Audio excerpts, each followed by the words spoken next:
اللہ کی ذات عالی سے فائدے اٹھانے کے اسباب عرض کر رہا ہوں کہ اللہ کی ذات عالی سے استفادہ کیسے ہو، کہ اللہ کی ذات عالی سے فائدے اٹھانے کے لیے نظر کا انکار کرنا پڑے گا خبر کے مقابلے میں۔ ابو درداء رضی اللہ تعالیٰ عنہ کا واقعہ مشہور ہے، لیکن پہلے ذہن سے یہ نکال دو کہ وہ صحابی تھے، ہم صحابی نہیں ہیں۔ یہ بھی ایک ضروری بات ہے۔ صحابہ کے واقعات سنتے ہیں، کہتے ہیں ہاں ٹھیک ہے وہ صحابی تھے، ہم صحابی نہیں ہیں۔ میرے دوستو عزیزو، وہی اللہ ہے، وہی حکم ہے، وہی وعدہ ہے، وہی امت ہے، وہی امت ہے، وہی اللہ ہے، اسی قدرت کے ساتھ ہے، وہی وعدہ ہے، وہی حکم ہے، کوئی ایک چیز بدلی ہوئی نہیں ہے۔ صرف بات اتنی ہے کہ اللہ کے ساتھ گمان ٹھیک نہیں ہے، اور اللہ تعالیٰ اپنے بندے کے گمان کے ساتھ ہے۔ ایک آیا، دوسرا آیا، تیسرا آیا، 3 آدمی آنکھوں سے دیکھ کر کہہ رہے ہیں کہ ابو درداء آپ کا مکان جل رہا ہے، ہم دیکھ کر آئے ہیں۔ ابو درداء چڑھے ہوئے ہیں کہ یہ کیسے ہو سکتا ہے،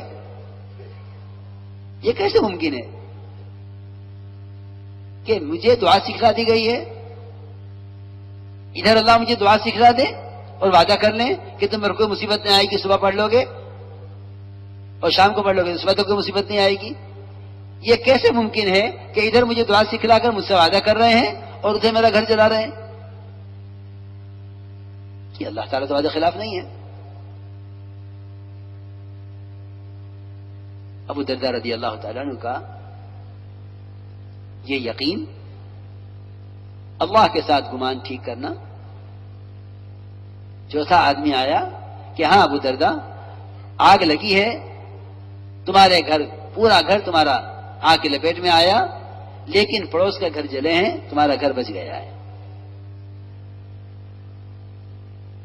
میرے دوستو عزیزو، میں عرض کر رہا ہوں کہ نظر خبر کا مقابلہ ہوگا۔ نظر کی تکذیب کرو خبر کے مقابلے میں، نظر کی تکذیب کرو خبر کے مقابلے میں، مخلوق کا انکار کرو خالق کے مقابلے میں۔ یہ ہے خالق سے استفادے کا طریقہ۔ اللہ تعالی ایسا انکار کرنے والوں پر ایک ایسا وقت لانے والے ہیں، ایک ایسا وقت لانے والے ہیں کہ جس میں ان کا سچا اور جھوٹا ہونا کھل جائے گا۔ ہم پر تو یہ وقت صبح شام آتا ہے، ہم پر تو یہ وقت صبح شام آتا ہے۔ دعویٰ ہے کہ ایمان والے ہیں، ان کا ایمان، ان کا دین جس قدم پر چاہو خرید لو، جس قدم پر چاہو خرید لو، جو چاہے ان سے مطالبہ کر لو، جو چاہو مطالبہ کر لو، یہ مطالبہ پورا کر دیں گے۔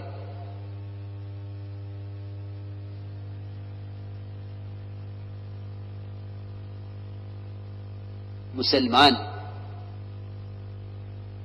اگر اس کا خیال یہ ہے کہ مجھے جس ماحول میں رہنا ہے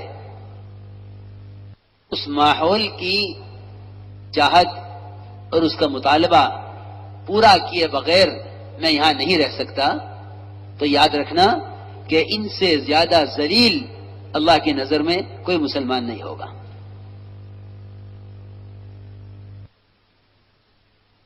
اس لیے کہ جو قوم باطل سے دین کے بارے میں سمجھوتا کر لے گی، اللہ تعالیٰ ان پر ذلت ایسی مسلط کر دیں گے کہ جب تک یہ پوری طرح زندگی کو بدل کر توبہ نہیں کریں گے، اللہ ان کو ذلتوں سے نکالیں گے نہیں۔ ایک ذلت ہوگی، اگر وہ ٹل گئی تو دوسری آئے گی۔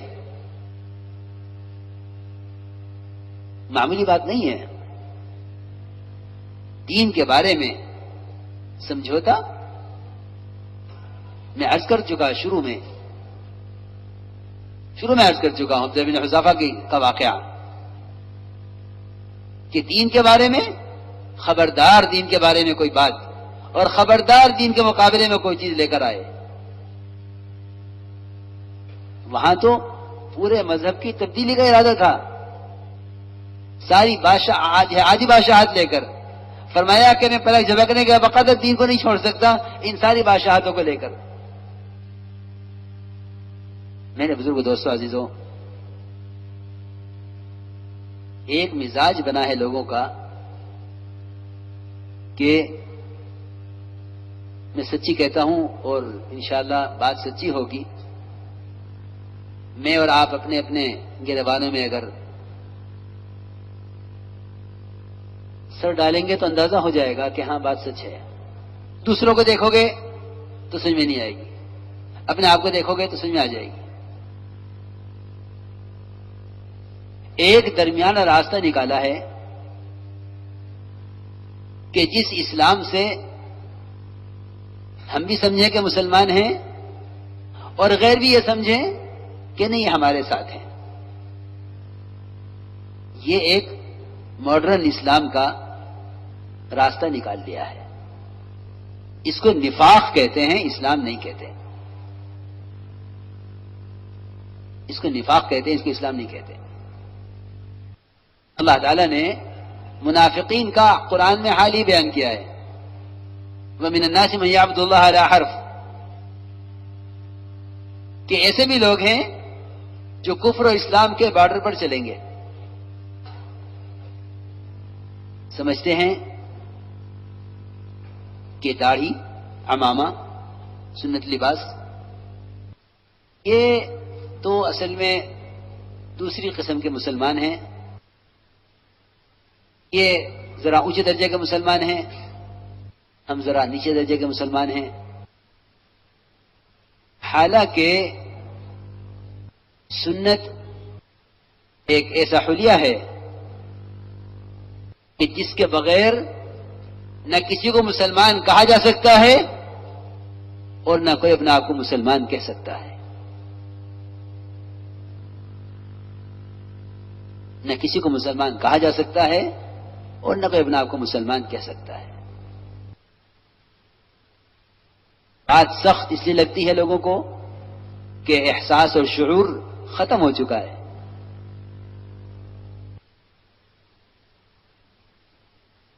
حضرت عمر رضی اللہ تعالی عنہ سے جب یہ کہا گیا امیر المومنین آپ ایسے ملک میں آئے ہیں کہ ان کا معیار ذرا اونچا ہے، آپ ننگے سر، موزے کندھے پر ڈالے ہوئے، ڈنگی اٹھائے ہوئے پانی کے اندر سے گزر کر آپ آ رہے ہیں، ادھر فوج آپ کے استقبال کے لیے ہے کہ مسلمانوں کے امیر آ رہے ہیں، ان کو سلامی دینی ہے۔ جو ہمیں عوف رضی اللہ عنہ نے مشورہ دیا کہ میری درخواست یہ ہے کہ آپ کرتا بدل دیجئے۔ فرمایا اے عبد الرحمن، اگر یہ مشورہ تیرے علاوہ کوئی اور دیتا تو میں سمجھتا کہ بیچارہ جاہل ہے، نیا آدمی ہے، غیروں کے طریقوں سے متاثر ہے، مگر عبد الرحمن تیرا جیسا آدمی ان کی معیشت سے اور ان کے طریقوں سے اور ان کے لباسوں سے متاثر ہو کر مجھے پرانا کرتا اتار کے نیا کرتا پہننے کی رائے دے رہا ہے۔ جن کے دل غیروں سے متاثر ہو چکے ہوتے ہیں نا، ان کو اسلامی لباس پسند نہیں آیا کرتا۔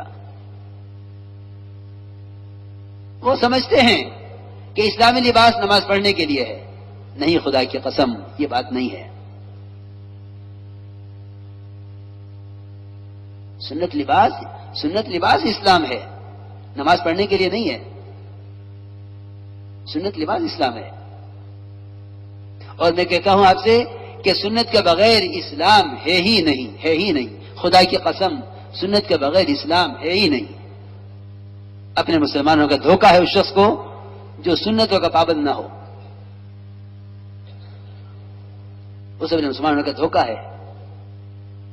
ساری ولایتوں کا نچوڑ اور ساری خلافتوں کا خلاصہ اور سارے تصوف کی چوٹیاں وہ صرف اور صرف اتباع سنت ہے اور کچھ نہیں ہے. اس لیے یاد رکھنا، محض کثرت ذکر تصوف کا خلاصہ نہیں ہے، اتباع سنت یہ تصوف کا خلاصہ ہے.